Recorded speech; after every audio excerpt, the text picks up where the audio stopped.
You ever met someone who walks into a room and gets ignored so hard it's almost like a reflex? Like people's brains decide, nope, she doesn't matter. That was Clara May Henson on her first day at the Desert Ridge Elite Gun Club. She pulled up in a faded old Chevy Silverado that had more rust than paint, a cracked side mirror, and a dented fender that looked like it'd lost a fight with a cactus. The parking lot was full of polished trucks and spotless Jeeps with roof racks they probably never used. Hers stuck out like a sore thumb, and when she climbed down, boots caked in dust, jeans creased from years of wear, and that beige army ball cap pulled low, not a single person gave her more than a glance. Inside, the clubhouse smelled like cigars and overpriced jerky. Heads turned when the door creaked. Clara walked in slow, like she had all the time in the world. She didn't look nervous, but you could tell this place wasn't made for people like her. There were antler chandeliers, leather couches, a freaking espresso machine with a sign that said, "For members only." At the front desk sat a man who looked like he'd swallowed a lemon. Slim build, thinning hair slicked back like it was afraid to stand up. Name tag said Greg, Range Supervisor. Clara gave a small nod. "Mornin'. Lookin' to join up?" Greg didn't smile. He glanced her up and down like she was a bad smell that had wandered in. "Have you shot before?" he asked. Clara smiled faintly. "Once or twice." He chuckled. "Well, we have safety protocols here. This isn't one of those backwoods yards where folks just point and shoot at beer cans. You'll need a walkthrough. Waiver too." Clara nodded, calm. "Fine by me." He slid her a clipboard. The lobby got quieter. That's when Trevor Langston walked in, and everything changed. Trevor was the type of man you could hear before you saw. Loud voice, louder sunglasses, even louder ego. He strutted in wearing a camo vest, tactical pants, and a hat that said, .308 till I die. Behind him, like ducklings, came the Range Royals, his little crew of sycophants. Guys with names like Chad and Brent who laughed at every joke like it was scripted. "Who's the newcomer?" Trevor asked, eyeing Clara like she was a deer that wandered into a lion's den. Greg smirked. "Says she's shot before." Trevor barked a laugh. "That so? What, you hunt varmints in the backyard?" Clara glanced over her shoulder. "Come. You could say that." He sauntered closer. "Lemme guess. You're a .22 lady. Maybe a .410 if you're feelin' spicy." She didn't respond. Just looked at the waiver. Checked a few boxes. Signed her name. Slowly. That bugged him. "You're not gonna last, you know," Trevor added, leaning on the counter. "This isn't one of those girls with guns YouTube channels. This is precision shooting. Record. Accuracy. Grown-up stuff." Clara finally looked at him. Her eyes were steel. "You always this friendly, or is today special?" The Royals chuckled, awkward. Trevor scowled. Greg cleared his throat. "Let's just get you through orientation, Miss, Henson, was it?" "Clara'll do." He gestured toward the hallway. "Range 2's open. We'll start you there. Paper targets. 15 yards. As she walked past, Trevor muttered under his breath, "Should have brought your knitting needles." But Clara didn't flinch. If she'd heard it, she didn't let it show. Range 2 was quiet. Cold cement floors. Fluorescent lights humming above. A row of lanes, each with a digital target screen and fresh paper silhouettes mounted on wire carriers. Greg walked her through the basics like she was brand new. Pointed at the red lines. Talked slow. Asked if she needed help loading her weapon. Clara unzipped a faded case and pulled out a rifle that shut him up mid-sentence. A Remington 700, modified, with a custom scope and smooth wood stock that looked older than most of the guys on this range. It was clean. Maintained. Loved. Greg blinked. "That's military issue?" "Used to be," she said. He stepped back. "Well. Fire when ready." Clara adjusted her stance, slow and methodical. Took a breath. Then another. The room went still. Crack. The shot echoed like a thunderclap. Even in a range full of gunfire, hers sounded different. She racked the bolt. Another shot. Then another. 5 rounds. Smooth as silk. No flinching. No missed beats. Greg checked the target feed. His eyes widened. All 5 were dead center. Touching. He cleared his throat. "Oh well. Looks like you're cleared." She nodded, packed her gear, and walked out like she hadn't just dropped Jaws. Back in the lobby, Trevor was holding court. "So then I told the guy, if you can't hit a moving coyote at 500 yards, maybe take up darts." The Royals laughed, but stopped when Clara walked back in. Trevor turned. "Orientation over already? Or did the paper target scare you off?" Greg stepped in. "She's good. Real good." Trevor raised an eyebrow. "Really? That's so?" Clara met his gaze for the first time. "Was hopin' to try the 300-yard steal. If it's open." The room got quiet again. The 300-yard steal range was where Trevor trained. Where he bragged. Where he set his record. 10 bullseyes in 12 seconds with a custom rig worth more than Clara's entire truck. He smiled slow. "Oh honey. That's a whole other league." Clara tilted her head. "So I've heard." Greg looked nervous. "It's open. Technically." Trevor leaned in. "Tell you what. Why don't we make it interesting? Friendly competition. You shoot my course. If you hit 5, I'll buy you a steak. Miss 3, you clean the targets for a week." Clara didn't blink. "And if I break your record?" The Royals laughed. Trevor grinned. "You won't. But sure. If you break my record, I'll retire from the range for a month." Clara extended a calloused hand. "Deal." And just like that, the dust had shifted. What started as a quiet visit from a ranch widow had become something much bigger. The Royals leaned in. Greg looked like he was sweating. Nobody had ever challenged Trevor Langston's record. You ever watch a moment fold in on itself? Like the whole room knows something's about to happen, but nobody's brave enough to say it? That's what it felt like when Clara stepped onto the 300-yard range. This wasn't some backyard plinking setup. This was the pride of Desert Ridge Elite Gun Club. A long, sun-baked stretch of desert lane, flanked by mesquite brush and old cactus, ending at a row of reinforced steel targets half a football field away, all painted white, with bright red bullseyes in the center. Trevor's name was still engraved on the brass plaque near the firing line. Club record, 10 out of 12 bullseyes, T. Langston, 4.2 seconds. He'd set it last spring during the club's annual competition, in front of 30 people and a local TV crew. They made t-shirts after that. Trust the Trevor shot. The man practically lived on that glory. And now a woman in dusty boots and a battered rifle case was about to take him on, in front of everyone. Clara unzipped her case slow. No drama. No showboating. Just calm hands and deliberate movement. She laid out her Remington, ran a cloth down the barrel, adjusted the scope once. Meanwhile, Trevor stood off to the side, arms folded, pretending he wasn't sweating behind his wraparound shade. "You want a timer?" Greg asked, clearly nervous. "Nope," Clara said, clicking her mag into place. "Just lemme know when you're ready." Trevor scoffed. "You'll want a timer if you're aiming to beat me." She tilted her head slightly. "I ain't aiming to beat you." He smirked. "Oh. I'm just aiming," she said. And with that, she laid prone, tucked the buttstock into her shoulder, and drew a long, steady breath. The wind whispered across the range. Hot. Dry. A slight cross breeze from the left. "Spotters ready," Greg muttered, raising binoculars. Clara exhaled. Crack. The first shot rang out. Steel rang a heartbeat later. A perfect bullseye. Crack. Clang. Second shot. Dead center again.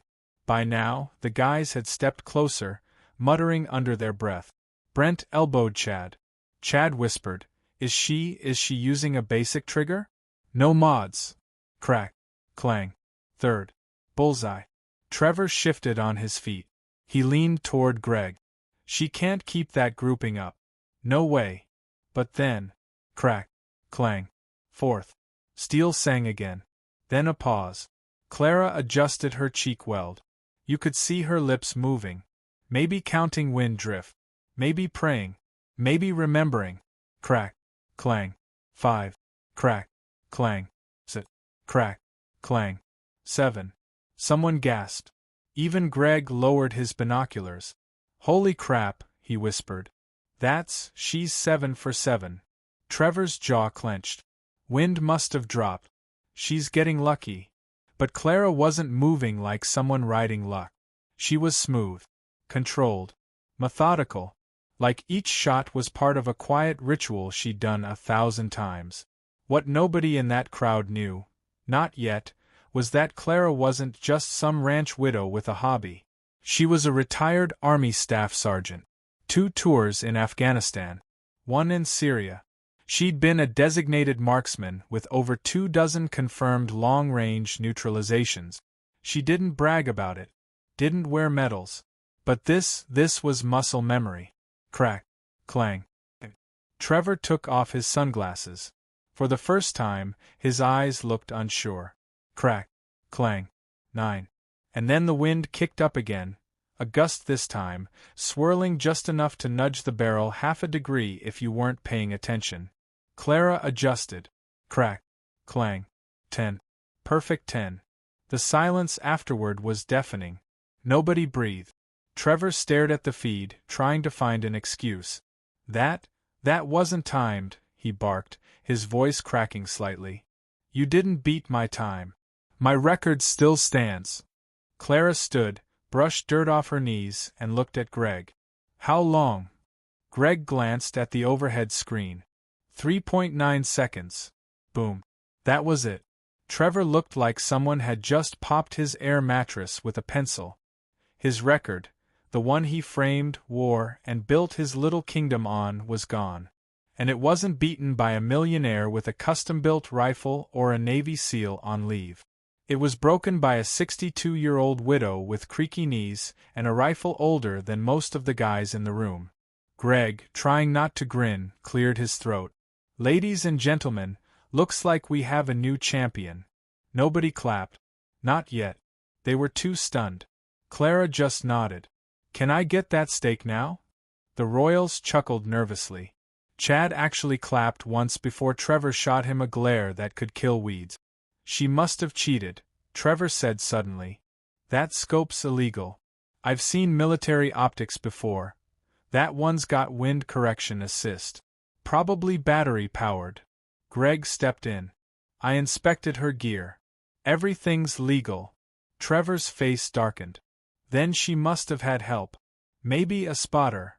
Nope, Clara said, brushing past him. Just me. And a little patience. But Trevor wasn't letting it go. His ego couldn't take the hit. She's sandbagging, he muttered. Nobody just shows up and shoots like that. I want to see credentials. Service records. She probably lied on the waiver. Clara turned. Her voice stayed low, but it cut like barbed wire. You want to see credentials? Trevor blinked. Come back tomorrow. I'll bring the medals, the discharge papers, and a signed photo of my unit. Or, she stepped closer, you can go home, eat your steak, and sit with the fact that maybe, just maybe, someone you looked down on was better than you. The room went quiet again. Greg, bless him, tried to lighten the mood. Hey, how about we update the wall plaque? Clara didn't even smile. She just grabbed her case and walked out. She didn't storm. She didn't strut. She just left. But the silence behind her? That was louder than any rifle shot. You'd think losing a range record would humble a man. But Trevor Langston wasn't wired for humility. He was wired for revenge.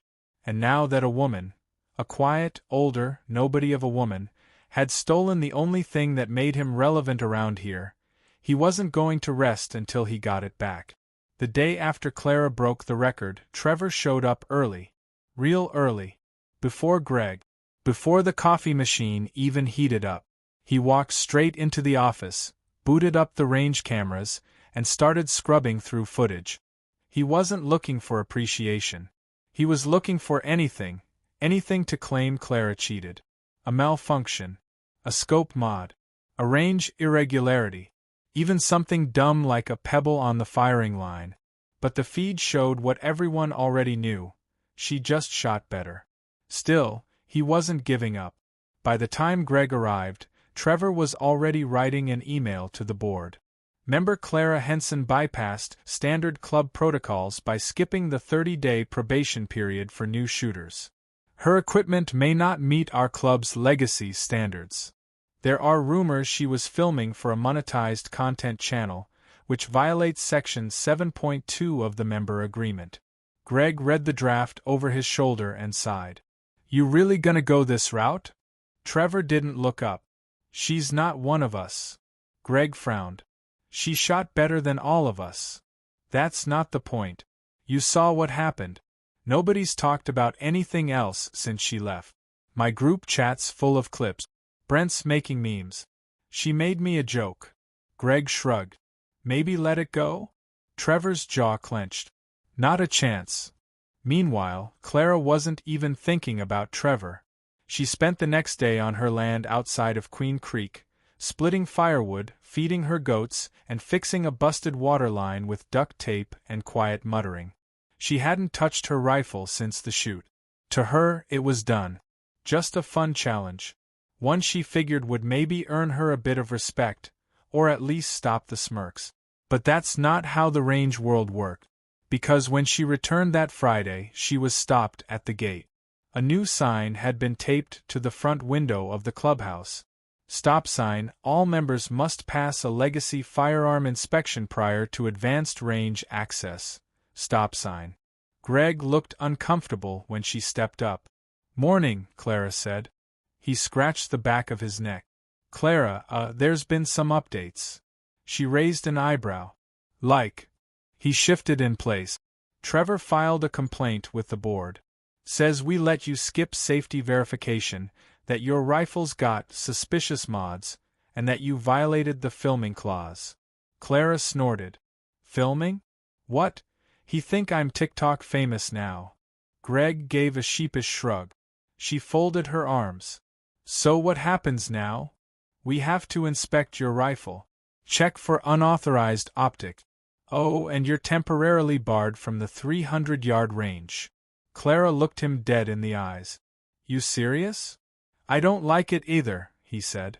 But Trevor's technically vice chair of the board now. He's got pull. She exhaled, slow. So that's how it's gonna be. Greg nodded. Unless someone higher steps in. That's when a voice behind them spoke. Funny you should say that. They turned. A tall man in his 40s stood just outside the clubhouse door. Aviator shades, military posture, leather jacket despite the heat. Behind him, a younger woman held a camera rig, DSLR mounted to a gimbal, red mic phone gleaming. The man extended a hand. Colonel Mason Thatcher. Retired U.S. Army. I'm here filming a veteran spotlight series. We heard about what happened here last week. Clara blinked. You heard about me? He nodded. Word travels fast when a vet walks into a gun club and erases a local legend's name off the wall in under 4 seconds. One of my guys forwarded the range video. That was you, wasn't it? Clara glanced at Greg, who looked as confused as she was. I'd guess so, she said. Mason grinned. We're doing a feature on overlooked female marksmen. Quiet heroes. You up for an interview? Trevor chose that exact moment to step out of the break room, coffee in hand, and froze when he saw them. Mason glanced over. You the guy she beat? Trevor stiffened. That record was unofficial. The timer wasn't regulation. Mason smirked. Yeah, we heard you were the one running the timer. Funny that. The girl with the camera panned over to Clara. You mind if we shoot this? Clara hesitated. Trevor jumped in. Actually, filming isn't allowed without board approval. But Mason cut him off. I've already cleared it. My contact on the club's board gave me the green light. You know Sam Crenshaw? Trevor blinked. Sam was the president of the board. Oh, Mason added, and Sam says if anyone interferes with our filming or tries to block range access, They'll be suspended. Clara blinked. Why? Mason chuckled. Because Sam's cousin was a female sniper in the Marines. And he's sick of people like Trevor running the narrative around here. Greg nearly choked trying not to laugh. Trevor's face turned so red he looked like a dropped tomato. Mason turned to Clara. So? You in? Clara finally smiled. You know what? Yeah. I'm in. For the next 2 hours, the Desert Ridge Elite Gun Club became a film set. Clara stood by the firing line, answering questions about her service, her training, her philosophy of marksmanship. The footage was gold, steady, humble, clear. She wasn't flashy. She didn't name-drop units. But when asked how she got that kind of precision, she simply said, "You spend enough nights listenin' for trouble through a scope, it becomes a rhythm." By the time the sun dipped low, half the range was watching. Trevor had retreated to the break room, fuming silently. The Royals didn't even defend him. Brent whispered to Chad, "Dude, she's cooler than Trevor." Later that evening, Clara got a call. Clara! It was Sam Crenshaw. She stood on her porch, boots off, sipping sweet tea. "Yes, sir. I just wanted to say thank you. That interview's already going viral in the vet community. You've got former snipers commenting. Even got shared on Marksman Monthly's socials." Clara laughed. "All I did was shoot a few targets." "Well," Sam said, "you've also embarrassed a man who's needed humbling for years. And for that, I'm personally giving you a full membership, lifetime. No fees, no inspections, and unrestricted range access." Clara blinked. "You serious?" "Dead serious. Oh, and one more thing, I've reviewed the footage. Your rifle? 100% compliant. But Trevor filed false accusations." "What happens now?" Sam chuckled. "He's suspended. Indefinitely." Clara just grinned. You'd think after getting suspended from Desert Ridge and publicly embarrassed by a 62-year-old woman on camera, Trevor Langston would finally get the message.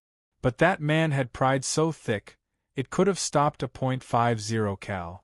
The morning after Sam Crenshaw made the call, word spread like wildfire. Clara Henson was now a lifetime member, featured on every veteran shooter blog this side of the Mississippi. Her name was trending on Facebook groups with names like Patriot Precision and Women of the Range. Her interview with Colonel Mason hit 2.3 million views in 3 days. Trevor? He got quietly removed from the club's leadership page. His access card deactivated. His memes? Deleted. His fanboys? Ghosted him. But he wasn't done. He had one last bullet in the chamber, and he planned to fire it at full power. On Sunday morning, Clara was tending to her chickens when her phone buzzed. It was a message from Greg. "Heads up. Trevor's trying to organize a reclamation shoot out at Coyote Flat. Private property. Says he's inviting press." Clara stared at the screen. Was this man really about to dig his own grave? Then Greg sent another message. "He's calling you out. Says he wants a head-to-head rematch, live streamed." Clara didn't reply for a minute. She didn't have to. She already knew what she was going to do. 2 days later, Coyote Flats. There's a certain kind of silence in the Arizona desert that settles around you like heat off pavement. No traffic. No buildings. Just wind, rocks, and the smell of dust. That's where Trevor set up his event. He rented out a private stretch of land, hauled in a cheap canopy tent, lined up folding chairs, and brought his own camera crew, 2 bored-looking teenagers with iPhones and a tripod. He even wore a brand-new shooting vest, embroidered with Langston Elite Marksman Academy, like he was launching a company off this stunt. Clara rolled up in her pickup 10 minutes before the start time. Boots dusty, hair braided, rifle bag slung over one shoulder. Trevor approached her like a game show host. "Welcome to the redemption round, Clara." She raised an eyebrow. "Cute name. Glad you could make it," he continued. "Thought maybe you'd be too busy signing autographs." Clara smiled coolly. "Nah. My goats said I should come. The rules of the event were simple, at least on paper. 10 shots. 500 yards. First to hit 8 out of 10 steel targets wins.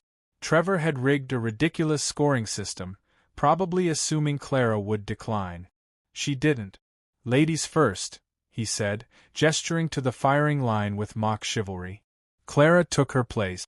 Same rifle. Same calm. Same rhythm. Crack. Clang. First shot. Dead on. Trevor snorted. Let's see if lightning strikes twice. But she didn't even blink. She lined up again. Crack. Clang. Second shot. By the fifth, the camera guy, a 17-year-old with pink hair, whispered, "Dude, she's dialed." By the eighth, she was already at 7 hit. Ninth shot, she hesitated. Adjusted slightly. Then fired. Clang. 8 out of 9. Greg, who had driven out with a few range regulars, grinned. Game over, man. Trevor approached the firing line like a man walking toward an open coffin. He set up, inhaled, exhaled. Crack. Miss. First shot wide left. Second hit. Third? Missed again. By the sixth, he was sweating through his vest. Having trouble with the wind? Clara asked, arms folded casually. He ignored her. Seventh, another miss. Now he was shaking. And then, on his final shot, he miscalculated again. His bullet pinged the outer edge of the target, not a bullseye. Technically a hit, but not one that counted by his own rules. Final score? Clara, 9 out of 10. Trevor, 5 out of 10. She walked up to him, extended her hand. Good try, she said. He slapped it away. You think this proves anything? I've trained hundreds of shooters. I built this community. Clara leaned in, voice calm as still water. You built a kingdom of noise, Trevor. But I speak in silence, and silence hits its target every time. She turned to the crowd. Not that big, maybe 25 people, but several had cameras rolling now. Then she reached into her rifle bag, pulled out a small box, and handed it to Greg. What's this? He asked. Clara smiled. A gift. Inside was a custom-made brass plaque, her own design. It read, Desert Ridge Rifle Range. Champion's Record, Clara Henson. Set by Grace. Held with silence. Greg laughed out loud. You want me to mount this under the old one? Clara shrugged. Mount it right above. That night, clips from the reclamation shoot went viral on social media. Only not the way Trevor intended. Someone dubbed over his misses with clown horn sound effect. Clara's shots were synced to the rhythm of Bad to the Bone. Within 48 hours, Langston Elite Marksman Academy was a punchline. His Instagram went dark. Clara? She was invited to speak at the National Veterans Shooting Summit in Denver. She said no. Too many crowds. But she sent in a clip. She wore her flannel. Held her rifle. Sometimes, she said to the camera, the quiet ones shoot straighter. Not 'cause they're better, but because they've spent a lifetime listening for the shot that matters. Checkered flag ending. Justice served, respect earned. Back home in Queen Creek, Clara didn't put her trophy on a shelf. She gave it to the local high school ROTC shooting team, engraved with just 5 words. You don't have to be loud. She kept going to the range every Sunday. Not to prove anything. Just to breathe, aim, and fire. And everyone, including Greg, Brent, and even Chad, gave her a nod of respect when she passed. Trevor never showed up again.